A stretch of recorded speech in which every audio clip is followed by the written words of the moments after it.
Hi friends, ഏവർക്കും പുതിയൊരു വീഡിയോയിലേക്ക് സ്വാഗതം. തടവറയ്ക്കുള്ളിലെ ജീവിതം നോവൽ തുടരുന്നു. ഗോമതിയമ്മ അല്പസമയം അവിടെ തന്നെ നിന്നുപോയി. അവരുടെ മനസ്സിൽ ഭയം ചിറകടിച്ചുയർന്നു. മോൾ പറഞ്ഞത് കള്ളമാണെന്ന് അവർക്ക് തോന്നി. കരുണൻ ഉപദ്രവിച്ചിട്ടാണോ അവൾ നിലവിളിച്ചത്? അവർ പതിയെ ഹരിയുടെ സമീപത്തേക്ക് പോയി. എന്താ അമ്മേ, എന്ത് പറ്റി? അയാൾ ചോദിച്ചു.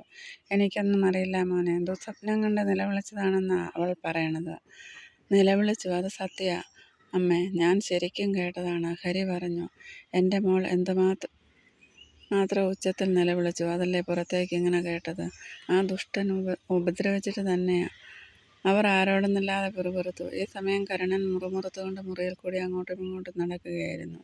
അല്പം കഴിഞ്ഞ് അയാൾ വാതിൽ തുറന്ന് വെളിയിലിറങ്ങി. അപ്പോഴേക്കും ഹരിയും ഗോമതിയമ്മയും അവരവരുടെ റൂമിലേക്ക് പോയിരുന്നു. അയാൾ തിരികെ റൂമിൽ കയറി വാതിലടച്ചു. മുറിയിൽ ടെലിവിഷൻ ഓൺ ചെയ്തു വെച്ചു. എന്നിട്ട് അയാൾ ക്രുദ്ധനായി കാർത്തികരികിലേക്ക് ചെന്നു. അയാളുടെ ഭാവം കണ്ട കാർത്തി ഭയന്ന് വിറച്ചു പോയി. തുടരും. ബാക്കി ഭാഗം അടുത്ത വീഡിയോയിൽ. Thank you.